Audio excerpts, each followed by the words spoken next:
안녕하세요. 오늘 소개드릴 책은 담백가게 성자입니다.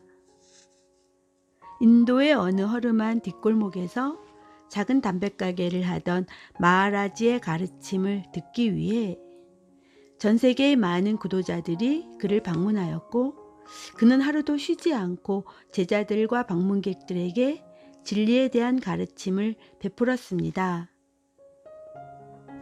사실 이 책은 켄 윌버의 무경계와 더불어 우리의 인식의 도약을 획기적으로 바꿀 수 있는 아주 중요한 책이기도 합니다. 저도 한 2014년도쯤에 처음으로 이 책을 접하게 되었고, 이 책을 통해서 진리와 깨달음에 대해서 눈을 뜨게 되었습니다. 어느 날부터 막연히 생각해 오던 이 세상과 또 나라는 존재에 대한 의문이 어느 정도 풀리면서 그때부터 의문이 날 때마다 두고두고 보는 책이 되었습니다. 사실 지금 이례적으로 마음 공부가 유행이 되고 있지만, 그 마음 공부의 바탕에 반드시 이 책에서 말하는 절대와 개체라는 개념의 성립과 또 그것의 메커니즘을 알아야 끌어당김의 법칙이라든지 질병 치유의 원리 등 모든 의문이 풀리게 됩니다. 이 책에서 표현하는 순수의식과 절대는 하나입니다.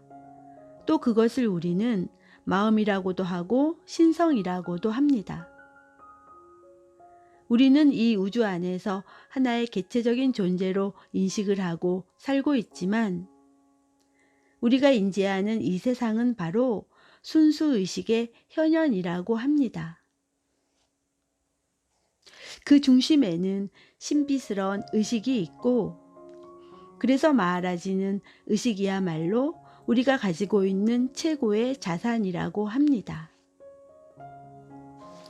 끝으로 해설은 무의해공님이 하셨는데, 제 채널에 나는 없다의 저자이기도 하십니다.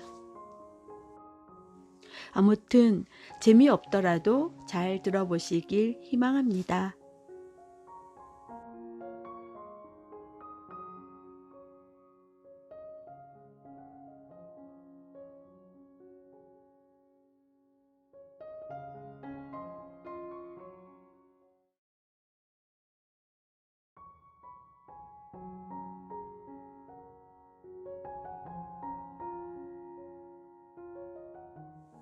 지난 몇천 년 동안 세상에는 수없이 많은 위인들과 성인들이 있었습니다. 그들은 각자 자신의 옳고 그름에 대한 관념과 거기에다 비춰본 시대적 요구에 입각해서 할 것과 하지 말 것에 대한 목록을 만들어냈습니다. 여기까지는 괜찮습니다만, 이제 우리 자신에게 한번 물어봅시다. 이 위대한 사람들과 성인들이 과연 무엇을 성취했습니까? 그들이 사람이나 자연의 행동 양식에 조그마한 변화라도 이루어낸 적이 있었습니까? 그들이 성공하지 못한 데에는 무언가 근본 이유가 있음에 틀림없습니다. 그것은 문제 자체를 잘못 인식하고 그릇되게 파악한 것에 있지 않을까요? 히드라라는 그리스 신화에 등장하는 동물이 있는데, 이 동물은 머리가 잘려도 다시 생겨납니다. 이것처럼 당시의 위대한 사람들이 공략한 것은 히드라의 머리가 아니었을까요? 히드라를 죽이는 유일한 길은 심장을 찾아내어 거기를 찌르는 것입니다. 자, 어떠한 사회적, 정치적, 경제적 문제와 그 밖의 다른 모든 문제들의 바탕은 무엇입니까? 문제를 몇 가지 요소로 축소해보면 무엇이 발견됩니까? 그 요소는 나와 수백만의 사람들을 대표하는 너, 그리고 물리적 세계입니다. 다시 이러한 기본적 요소를 분석해보면 무엇이 발견됩니까? 거기서는 모든 나와 너, 그리고 지구와 하늘과 달과 별 등의 갖가지 것들이 발견됩니다. 하지만 그것들은 모두 의식 속에 개념화된 상일 뿐이지 않습니까? 모든 존재는 대상입니다. 모든 나와 너 역시 그것을 인식하는 의식 속에서 서로의 대상으로 존재합니다. 그리고 세상이나 우주에 관한 한 당신이 당신의 의식 속에서 창조해내는 꿈과 본질에 있어 무엇이 다릅니까? 당신이 말하는 소위 실제 아는 세계 안에서처럼 꿈속에서도 당신 자신을 포함하여 같은 종류의 사람들이 살고 있고 같은 내용물로 구성되어 있습니다. 당신은 실제 아는 세계가 당신이 태어나기 오래전부터 존재했었다고 말할 수 있습니다. 그러나 당신의 꿈속 세상에서도 아주 오랫동안 존재해왔던 바다와 산, 숱한 사람들과 건물들이 명백히 있습니다. 그리고 거기서도 사건들이 벌어집니다. 어떻게 하시겠습니까? 당신은 자신의 꿈속에서 살고 있는 사람들의 수많은 사회적, 정치적 문제들을 해결하렵니까? 따라서 히드라의 심장, 즉 문제의 뿌리는 현시된 온 우주가 나타나는 의식이 아니겠습니까? 사실 의식이 바로 히드라와 같지 않을까요? 따라서 모든 주의를 집중시켜야 할 것은 의식입니다. 의식이야말로 모든 문제의 근원이요, 나타난 이유며 다른 모든 것과 관련된 핵심 요소입니다. 이렇듯 의식으로 인하여 공간 안에서 일정한 기간 동안 펼쳐지는 시연이 감각적으로 인지가 됩니다. 따라서 순전히 개념뿐인 시간과 공간을 시연된 우주를 인지하는 데 필요한 선행 조건으로 받아들이게 됩니다. 이것으로 우리는 다음과 같은 결론에 도달하게 됩니다. 첫 번째, 시공간이라는 개념 없이는 시연된 우주를 감각적으로 인지할 수 없다. 따라서 인과관계의 바탕을 두면서 시공간에 펼쳐진 모든 사건들 역시 단지 개념일 수밖에 없다. 두 번째, 시연된 우주가 나타남일 뿐이라면 의식이 없는 상태에서 우주는 그 자체로 존재할 수 없다. 시연된 우주란 스스로 존재하는 무언가의 반영이다. 세 번째, 현상이란 실체가 드러나서 알려진 모든 것의 대상화된 측면이다. 의식은 의식을 초월하는 데 이용될 수 없으므로 실체는 인식 범위 밖이다. 네 번째, 실체는 오직 존재할 뿐이고 지금 여기 존재한다. 개념적인 시간과 공간이 없다면 사물이 존재할 때라든가 곳이라는 것이 결코 있을 수 없다. 이제 우리는 해결해야 할 문제가 있는 세계란 단지 나타난 현상일 뿐이라는 것을 알았으니 세상의 문제를 해결하려는 나와 너로 돌아가 봅시다. 세상 문제들의 정체를 밝히고 그것들을 해결하려고 하기에 앞서 우리 자신의 정체부터 밝혀야 하지 않겠습니까?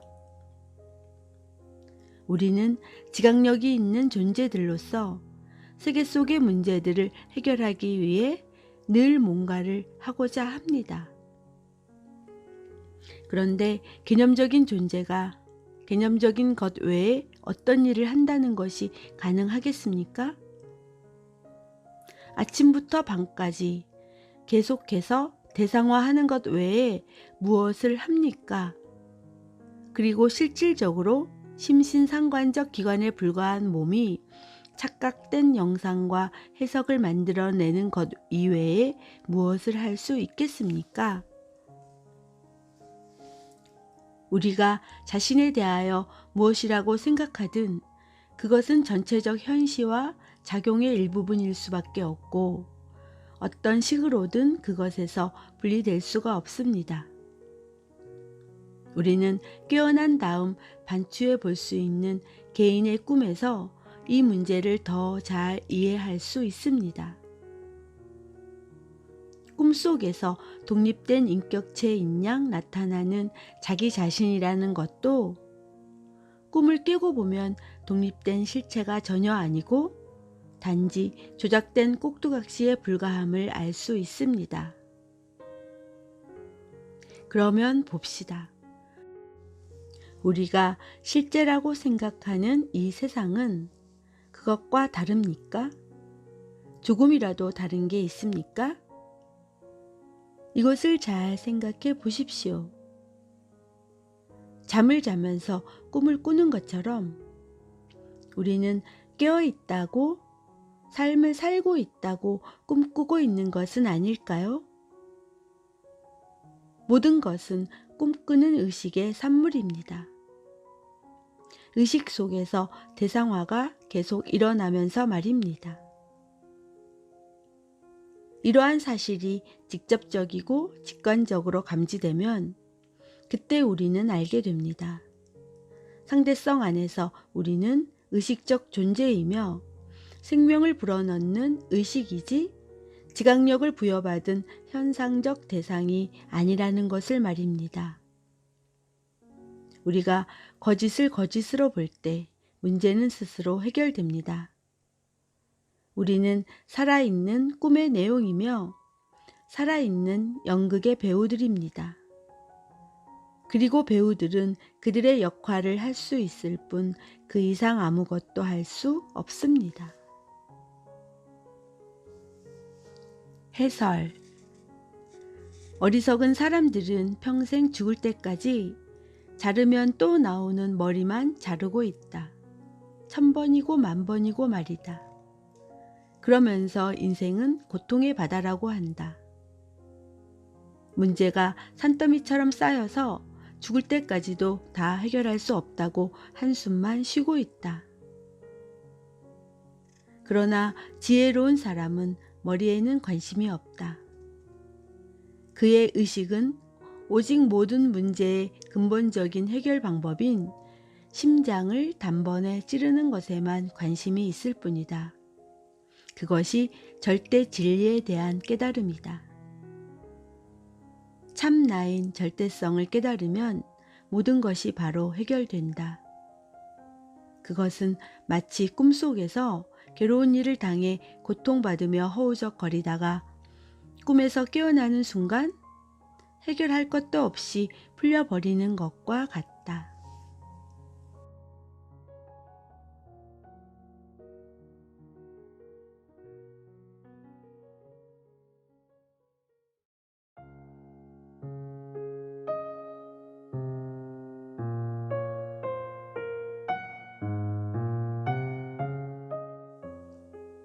나는 그저 하나의 의문만을 붙잡고 추구한 것밖에는 없습니다.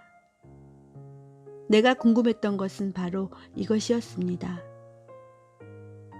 나는 내가 존재한다는 사실을 알고 있고 육체도 가지고 있다. 그런데 어떻게 내가 알지도 못한 채 또한 이렇게 되고자 한 바도 없는데 이런 일이 일어날 수 있었을까? 내가 존재한다는 이 인식은 도대체 무엇일까? 이것이 내 일생 동안의 추구였고 나는 지금 내가 도달한 결론에 전적으로 만족합니다. 이것이 나의 유일한 깨달음인데 사람들은 나를 보고 깨달은 사람이라고 칭합니다. 스승께서는 나에게 너는 브라만이다. 네가 전부이며 너 이외에는 아무것도 없다 라고 말씀하셨고 나는 그 말씀을 진리로 받아들였습니다. 내가 40여 년 동안 바로 이 방에서 이야기한 것은 오로지 이것뿐입니다. 왜 사람들이 그 멀리에서 나를 보러 올까요? 참으로 놀라울 뿐입니다. 나도 모르게 내가 여기 이렇게 존재하고 있다는 것.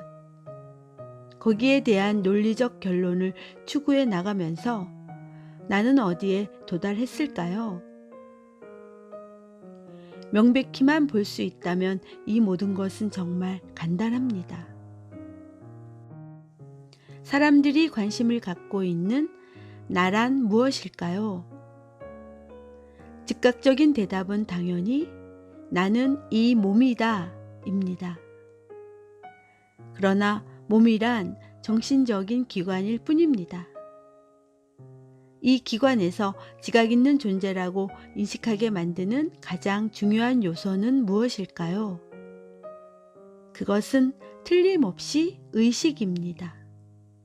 의식이 없다면 비록 몸이 기계적으로는 살아있다 하더라도 기능 면에서는 전혀 쓸모가 없을 테니 말입니다. 이 의식은 자신을 나타내 보일 물리적 구조를 필요로 합니다. 그래서 의식은 몸에 의존하게 되는 것입니다. 그러나 몸은 무엇으로 구성되어 있을까요? 몸은 어떻게 존재하게 되었을까요? 몸이란 약 9개월이라는 기간 동안 여성의 자궁에 착상되고 성장한 남자와 여자의 성분비액의 결합입니다. 이 분비액은 부모가 섭취한 음식의 정수입니다. 따라서 몸은 기본적으로 음식으로 구성되고 유지됩니다. 정말 몸 자체는 음식이어서 하나의 몸이 다른 몸의 음식이 되기도 합니다. 그 음식의 정수, 즉 생명력 있는 성분비액이 하나가 되어 점점 자라 작은 몸을 이루어 어머니의 자궁 밖으로 나오게 되면 탄생이라고 불립니다. 그리고 이 음식의 정수가 나이가 들거나 병으로 인해 시들고 이 정신적인 기관이 해체될 때 죽음이라고 합니다. 이러한 것은 항상 일어나는 것이어서 대상화된 세계는 무수한 형상들을 투영하고 해체하며 그 상황은 늘 변화를 계속합니다. 그렇다면 참 나는 이러한 것과 어떻게 연관이 될까요? 참 나는 단순히 이러한 모든 사건을 지켜보는 지켜봄일 뿐입니다. 어떠한 일이 일어나든 영향을 받는 것은 정신적 기관일 뿐이지 존재 자체로서의 참나는 아닙니다. 이것이 기본적으로 내가 알고 있는 것입니다. 시연된 세계에서 어떠한 사건들이 일어나더라도 그것은 참나와는 별개의 것이라는 사실이 확실하다면 다른 모든 의문은 저절로 해결됩니다. 그렇다면 정확하게 어느 단계에서 나라는 존재를 알게 되었습니까? 내가 존재한다는 사실을 알기 전에 나는 무엇이었습니까? 나는 존재한다. 이런 인식은 내가 기억할 수 있게 된 이후 아마도 이 몸이 태어나고 몇 달쯤 후부터 비롯되어 지속되었을 겁니다. 그 이전에는 어디에 있었나요? 대답은 모른다입니다. 그러므로 기쁨과 고통, 낮과 밤을 포함하여 다른 하나가 없으면 존재할 수 없게 하는 상대성과 이중성의 틀 안에서 내가 알고 있는 것들은 모두 의식에서 시작되었습니다. 다시 한번 말하자면 의식이 일어나기 전에는 어디에 있었습니까? 필연적으로 오직 절대성, 동시성, 전체성에 있을 수밖에 없습니다. 이 전체성이 진정한 나입니다. 그러나 이 절대성은 현상화된 자신을 인식할 수 없습니다. 왜냐하면 거기에는 보고 인식하고 아는 과정에 있어서 필수적인 객체로 분리된 어떤 주체가 존재하지 않기 때문입니다. 다시 말해서 전체성이라는 본래 상태에서는 인식작용이 일어나게 해주는 어떤 매개체나 수단도 존재하지 않는다는 말입니다. 마음은 마음을 초월할 수 없습니다. 눈은 눈을 볼 수 없습니다. 맛은 맛 자체를 맛볼 수 없고 소리는 소리 자체를 들을 수 없습니다. 모든 현상은 실체 없이 현상으로 존재할 수 없습니다. 마음의 작용으로 가능한 개념화로는 도저히 알 수 없는 미지의 무한성이 바로 실체입니다. 실체, 즉 유일의 주체는 스스로를 대상화하고 우주를 지각하며 지각할 수 있는 대상이 되기 위하여 외관상으로는 바뀌지만 사실은 자기 자신 안에 현상으로 나타납니다. 실체가 자신을 현상적 대상으로 드러내기 위해서 시간과 공간의 개념이 작동하게 됩니다. 대상이 인식 가능하게 되려면 공간의 일정한 크기로 나타나야 하고 시간상으로 일정 기간 동안 머물러 있어야 하기 때문입니다. 그렇지 않다면 인지될 수 없습니다.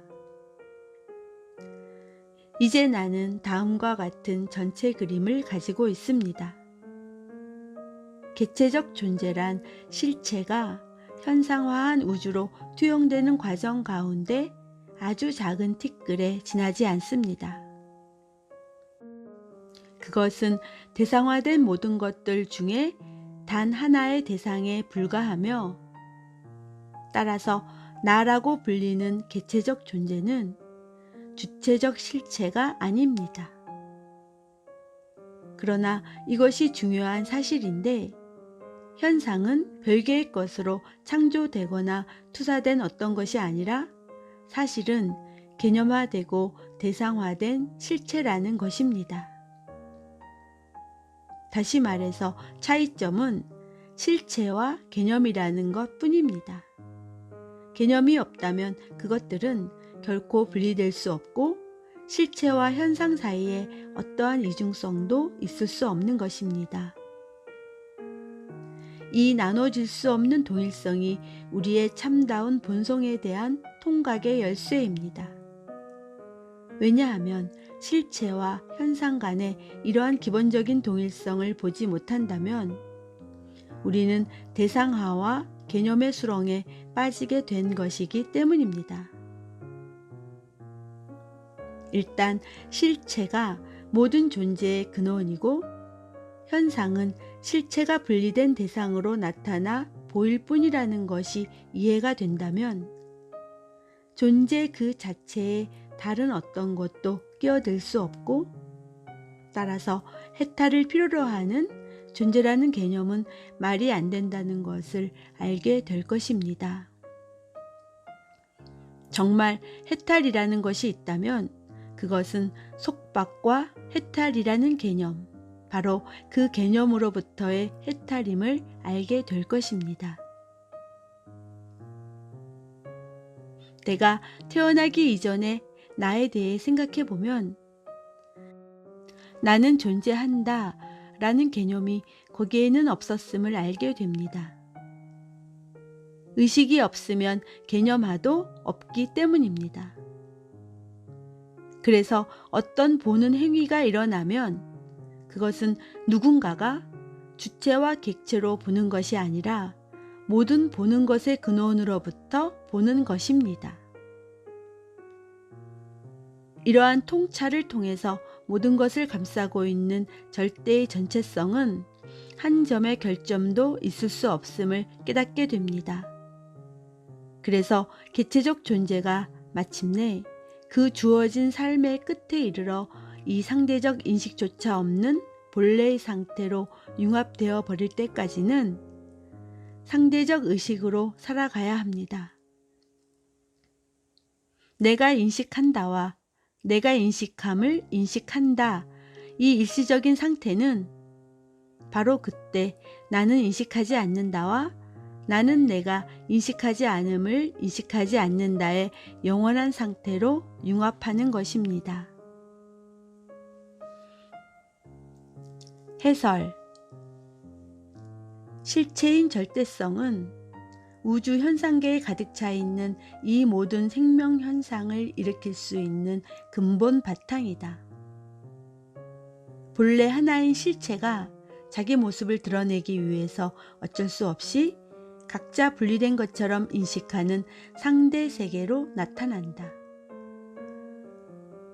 이 현상 세계는 실제로 나누어진 것이 아니라 개체 의식에 의해 나누어진 것처럼 인식될 뿐이다. 또한 현상 세계는 마치 꿈처럼 실존하는 것이 아닌 허상체인 것이다. 꿈속에서는 실제인 내가 실제인 세상에서 살고 있다고 믿는다. 그러나 그 꿈을 깨는 순간 나와 세상은 실제가 아닌 허상이었음을 알게 된다. 그리고 참 나는 꿈을 꾼 의식이지 꿈속에 들어있던 존재가 아니라는 사실을 명백히 깨닫는다. 마찬가지로 지금 절대 진리가 꾸고 있는 이 우주 현상계라는 꿈속에 등장하는 나와 너, 모든 물질, 모든 현상들도 꿈을 깨는 순간 흔적도 없이 사라져버리는 허상체임을 알아야 한다. 현상인 물질 세계는 찰나에 사라지는 허상이지만 본래 성품인 실체는 현상 세계가 생기기 전이나 생긴 후나 사라지고 난 뒤에도 늘 변함없이 있는 그대로 영원한 존재 그 자체이다.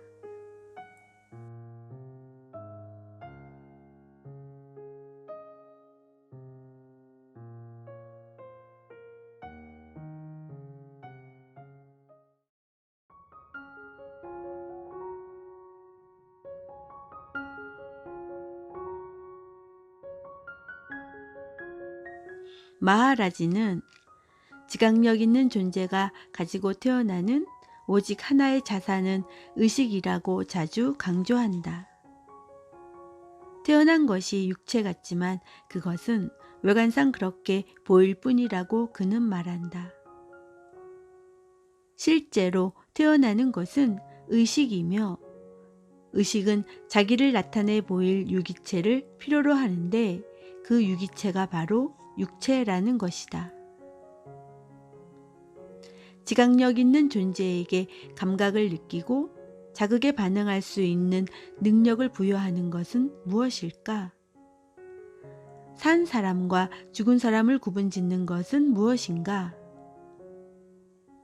그것은 존재감, 즉 존재를 인식하는 의식이며 육체의 물리적 구조에 생명력을 불어넣는 역동하는 의식이다. 스스로를 개별적 형태로 드러내고 거기에 존재성을 부여하는 것은 사실 의식이다. 이러한 드러남을 통하여 사람에게 개별적인 나라는 개념이 일어난다. 각 개인에게 있어서 절대는 존재함으로 반영되고 그리하여 순수 존재의식이 자기인식 또는 개체의식이 되는 것이다. 물질 우주는 끊임없이 흘러가면서 수많은 형태를 투영하고 용해시킨다. 하나의 형태가 만들어지고 생명이 부여될 때마다 절대의 반영에 의해 의식이 동시에 저절로 나타난다. 의식이란 사물의 표면에서 반사되는 절대의 굴절 현상이며 그로 인해 분리감이 초래된다는 점을 분명히 이해해야 한다. 이것과 달리 순수의식인 절대 상태에서는 시작과 끝이 없고 스스로 존재하기에 그 무엇에도 의지할 필요가 없다. 순수의식은 부딪혀서 반영될 대상이 있을 때만 개체의식이 된다. 순수 존재의식과 개체성으로 덧씌워진 개체적 존재의 의식 사이에는 마음이 넘어갈 수 없는 벽이 있다고 마하라지는 말한다. 현실의 의식은 그것이 깃들어 있던 물질의 형태가 소멸됨과 동시에 사라지므로 시간을 초월할 수 없다.